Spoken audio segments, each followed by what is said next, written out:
साथियों नमस्कार। मिशन विद्यादान के डिजिटल प्लेटफॉर्म पर आपका एक बार फिर से स्वागत है। मित्रों, मैं हूं आपका साथी पवन गोदारा, इंग्लिश लेक्चरर राजस्थान से। मित्रों, आरपीएससी ने स्कूल लेक्चर एग्जाम 2025 का जो नोटिफिकेशन है उसके लिए नया सिलेबस जारी कर दिया है।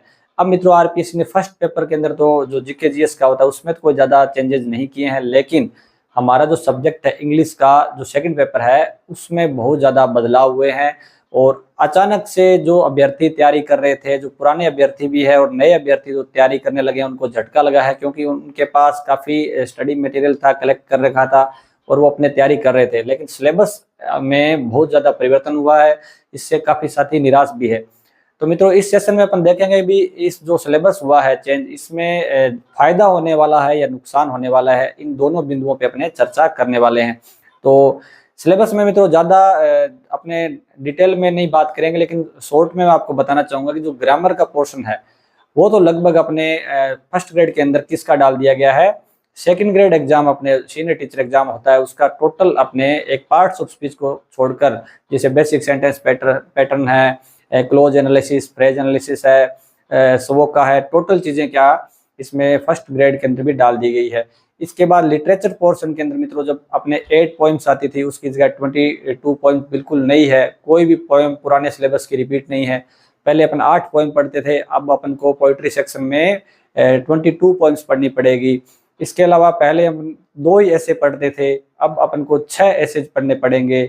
और ड्रामा, और जो ड्रामा में सिर्फ अपने एज यू लाइक इट है वो ही एक रिपीट हुआ है और कोई चीजें रिपीट नहीं हुई है। 2 ड्रामा पढ़ने पड़ेंगे, 2 नॉवल पढ़ने पड़ेंगे, ठीक है। लेकिन जो वेस्टलैंड सिरदर्द बनी हुई थी पुराने सिलेबस के अंदर बहुत सारे स्टूडेंट्स के, तो वो वेस्टलैंड है, इस सिलेबस में नहीं है।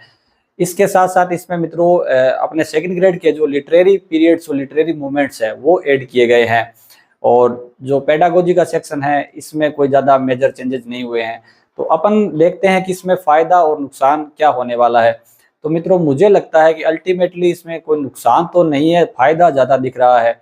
जैसे अपने बात करते हैं सिलेक्शन की, तो फर्स्ट ग्रेड के अंदर जो सिलेक्शन होता है, आपको पिछले जब से मैं यूट्यूब पे आया हूँ तो मैंने फर्स्ट ग्रेड के लिए हमेशा यही कहा है कि फर्स्ट पेपर के अंदर अपन की कमांड होनी चाहिए। तो आप इस सिलेबस को देख के बिल्कुल भी नहीं घबराएं, क्योंकि फर्स्ट जो पेपर है ना उसमें पहले आपको देखना है कि आपकी कितनी कमांड है, कितने आप उसके अंदर स्ट्रॉन्ग है। मित्रों, पहले मैं दोनों अभ्यर्थियों पर बात करूंगा। जो पुराने अभ्यर्थी है जिनका पिछले वैकेंसी के अंदर प्रोविजनली वो सिलेक्ट हुए थे या बिल्कुल वो नजदीक रह गए थे, ठीक है, उन पे बात करेंगे कि उनको फायदा है कि नुकसान है। और एक जो नए बच्चे अभी तैयारी कर रहे थे, उन्होंने स्टार्ट की थी, तो उन पे बात करेंगे कि वो क्या है अपने उसमें उनको फायदा या नुकसान क्या है।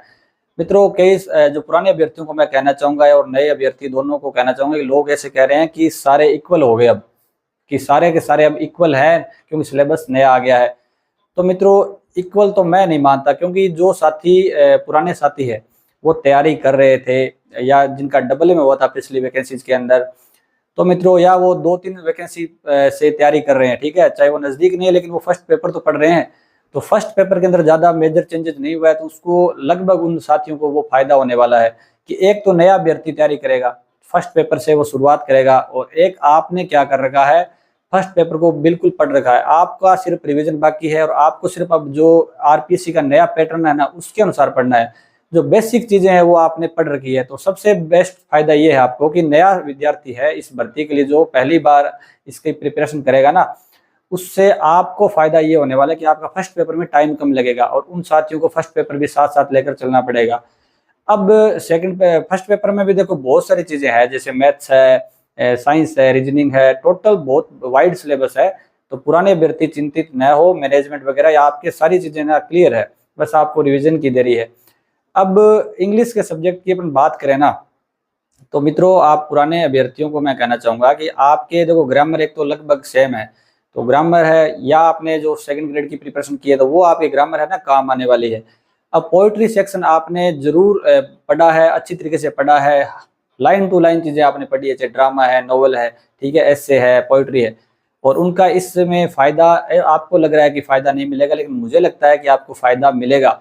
कैसे मिलेगा? क्योंकि मित्रों नया अभ्यर्थी उसको पता ही नहीं होता है कि क्वेश्चंस कैसे आते हैं, लेकिन आपने 1-2 एग्जाम दिए हैं अगर स्कूल लेक्चरर के, तो आपको पता है कि पोएट्री से किस प्रकार से प्रश्न आते हैं, डीप कहाँ से प्रश्न आते हैं, और जो सुपरफिशियल लेवल के क्वेश्चन कहाँ से आते हैं। तो जो पुराने अभ्यर्थी हैं ना, उनको ये चीजें पता है, तो वो आप जो स्टडी मटेरियल वो पढ़ेंगे ना, तो उनको खुद ब खुद पता चल जाएगा कि इस पॉइंट से ये प्रश्न आ सकता है और इस नॉवल से ये प्रश्न आ सकता है।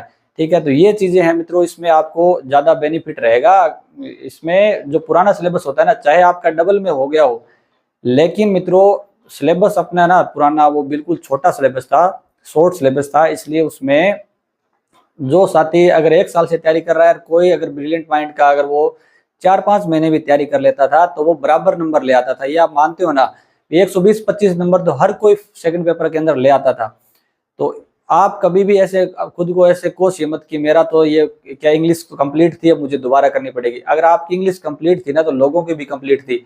कंपटीशन ज्यादा टफ था, अब आसान हो गया है। अब जो इतना वाइड सिलेबस है, तो इंग्लिश लर्नर है ना, जो इसमें फायदा क्या होने वाला है, जो इंग्लिश लर्नर है उसी का सिलेक्शन होगा, क्योंकि लिटरेचर पोर्शन है जिसका मजबूत है ग्रेजुएशन के अंदर, पोस्ट ग्रेजुएशन के अंदर अगर उसने मेहनत की है ना, तो वो मेहनत काम आई। क्योंकि आप अब 22 पोएम का फिगर देख रहे हो, लेकिन पोएम्स है ना लगभग उसमें 6 राइटर तो इंडियन है और बहुत सिंपल पोएम्स है वो। ठीक है, कई तो अपने सीनियर सेकेंडरी लेवल की बुक्स के अंदर आपको मिलती है, कई ग्रेजुएशन के लेवल के अंदर है, तो ज्यादा इतनी बड़ी चीजें नहीं है। एक चीज आप ध्यान दीजिएगा कि आपको सब चीज है ना, एक बार पहली बार जब एग्जाम होता है, ये नए बच्चे भी ध्यान से सुने, जो नए बच्चे हैं उनको ऐसे लगता है कि अपन तो नहीं कर पाएंगे, तो उनके लिए कहना चाहूंगा कि आप पुराने पेपर जब अपने देखते हैं स्कूल लेक्चरर के या कोई भी, जब पहली बार सिलेबस आता है तो जो पेपर होता है ना वो बड़ा इजी लेवल का आता है। क्यों, एग्जामिनर को प्रश्न बनाने के लिए ज्यादा मेहनत नहीं करनी पड़ती, वो ऊपरी लेवल के प्रश्न पूछता है। जैसे स्कूल लेक्चरर का अगले पिछले जो सिलेबस में अगर आपने देखा होगा, तो प्रीवियस ईयर्स के क्वेश्चंस आप देखते थे। जैसे अपने पहले पोएम में ऑन इज ब्लाइंडनेस थी, तो ऑन इज ब्लाइंडनेस में पहले 2011 के अंदर से क्वेश्चन आया हुआ है कि इनमें से कौन सी पोएम सोनेट है, तो ऑप्शन में होता था ऑन इज ब्लाइंडनेस, या इस पोएम के राइटर कौन है। ठीक है, और वेंडर ऑफ स्वीट्स व्यक्ति है वो कौन है, जगन है। इस तरीके से मतलब ऊपरी लेवल के क्वेश्चन आए हुए थे। तो धीरे धीरे जो सिलेबस जैसे जैसे पुराना होता गया, वैसे वैसे पर्सन है ना वो डीप आते गए। आपने देखा होगा पिछले एग्जाम्स में देखना, तो अब आपका सिलेबस है ना बिल्कुल नया है। ठीक है, आपको लिटरेरी पीरियड्स है, लिटरेरी मोमेंट से घबराना नहीं है। सेकंड ग्रेड का पेपर आप देखोगे तो ऊपरी लेवल की चीजें आई हुई है, बिल्कुल सुपरफिशियल लेवल की चीजें आती है। तो जो साथी प्रयास करेगा ना उसका इसमें सिलेक्शन हो जाएगा, आपको घबराना नहीं है। इसमें नुकसान मुझे नहीं लग रहा कि आपका कोई नुकसान है, क्योंकि मित्रों आप अगर कर सकते हो ना, अगर थोड़े दिनों में या छोटा सिलेबस आपको इजी लग रहा होता है तो सभी को इजी लगता है। तो नए बच्चों को भी मैं कहना चाहूंगा कि कोई ज्यादा टफ नहीं है मित्रों, बस आपको काम ये करना है कि आपको सिलेक्टेड चीजें पढ़नी है। क्योंकि अब की बार जो पेपर आएगा ना सेकंड ग्रेड, जो अपने सेकंड पेपर है अपने इंग्लिश का, उसमें सुपरफिशियल लेवल की चीजें आने वाली है। तो नए पुराने बच्चों का मैंने बता दिया आपको, भी पुराने बच्चों को कोई नुकसान नहीं, उनको तो ज्यादा फायदा है, वो थोड़ा एडवांस में रहेंगे। क्योंकि पेडागोजी है वो ज्यादा चेंजेस नहीं हुए, पेडागोजी भी आप कर सकते हो। लिटरेचर पोर्शन तो आपको पढ़ना है, ग्रामर आपकी तैयार है, ठीक है, पेडागोजी आपकी तैयार है, बस आपको नया जो लिटरेरी पोर्शन है वो ही आपको तैयार करना है। अब जो नए साथी है, नए साथियों में जो सेकंड ग्रेड के अंदर जिनका सिलेक्शन ऐसे मान सकते हैं कि हो रहा होगा, अभी जो एग्जाम आपने दिया, अगर आपकी कट ऑफ के पास में मार्क्स है, तो आप अगर फर्स्ट ग्रेड की प्रिपरेशन करें तो आपके जो ज़्यादा फायदा है, आपकी ग्रामर तो कंप्लीट तैयार है, लिटरेरी मोमेंट्स पीरियड्स आपके तैयार है, सिर्फ आपको पोएम्स जो पढ़नी है, ड्रामा पढ़ना है, नॉवल पढ़ने हैं, तो ये चीज़ें आपको पढ़नी है, तो इसमें घबराना नहीं है। और जो नए साथी है उनके लिए ये फायदा है। अब नए जो बच्चे हैं ना, उनको ये लगेगा कि सिलेबस चेंज हो गया, ये तो टफ सिलेबस है। तो आपको मैं कहना चाहूँगा नए साथियों को कि अगर पुराना सिलेबस होता ना तो आपके बड़ी मुश्किल होती, क्योंकि पुराने सिलेबस को कई साथी जो पिछले साल में जो पिछली वैकेंसी है या उससे पिछली वैकेंसी में डबल के अंदर है या जो पास में है, तो सीटें हैं मित्रों 307। तो आपको मेहनत करते ज़्यादा टाइम लगता है और वो लोगों की वो तैयार है पहले से, तो आपसे कहीं ना कहीं वो आगे होते हैं। अब आप उनके क्या है, कुछ उनके साथ मुकाबला कर सकते हैं। ठीक है, अगर आप अच्छी तरीके से मैनेजमेंट तरीके से पढ़ोगे ना, मैनेज करके चीज़ों को, तो आप आराम से क्या है इस सिलेबस को कवर कर सकते हो। ठीक है, और ग्रामर आपने पीछे रीड के अंदर भी पढ़ी होगी। ऐसा तो कोई शायद ही साथी होगा जो डायरेक्ट अपने फर्स्ट ग्रेड के अंदर एग्जाम में आ रहा है, सीधा बैठ रहा है। ठीक है, तो उसको थोड़ी सी ज़्यादा मेहनत करनी पड़ेगी। मित्रों सिलेबस है ना अब आपको टफ लग रहा होगा, लेकिन सही में अपने जो गेजेटेड पोस्ट पर आप जाना जा रहे हो, जिस स्कूल लेक्चरर बनोगे तो एक गेजेटेड पोस्ट है। देखो इसके लेवल का तो सिलेबस है। आप यूपी पीजीटी जो एलटी ग्रेड बोलते हैं उसका सिलेबस देखिएगा एक बार, ठीक है, भर भर के पूरी लिटरेचर पढ़िए। आपको यहाँ पे तो सिर्फ जैसे वर्ड्सवर्थ की एक ही पोएम पढ़नी है, वहां पे वर्ड्सवर्थ की सारी पोएम्स पढ़नी है, शेक्सपियर की सारी पोएम्स पढ़नी है, ठीक है। आप एमपी पीजीटी का क्वेश्चन जो है सिलेबस है वो देखिए।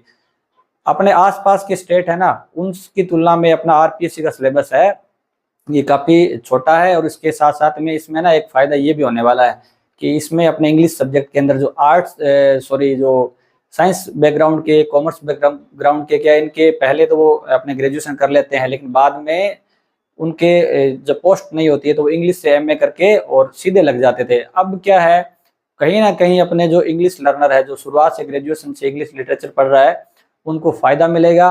और जो नॉन सब्जेक्ट वाले जो बैकग्राउंड के लोग हैं वो इस वैकेंसी के अंदर कम आएंगे, तो ये भी अपने फायदा है एक। तो दूसरा फायदा ये भी है मित्रों कि छोटा सिलेबस होता था ना, तो अपने पास के जो राज्य है यूपी एमपी, वहाँ उस स्टेट से भी लोग आते थे। मेरी वैकेंसी के अंदर 2 यूपी के कैंडिडेट लगे, तो आश्चर्य हुआ।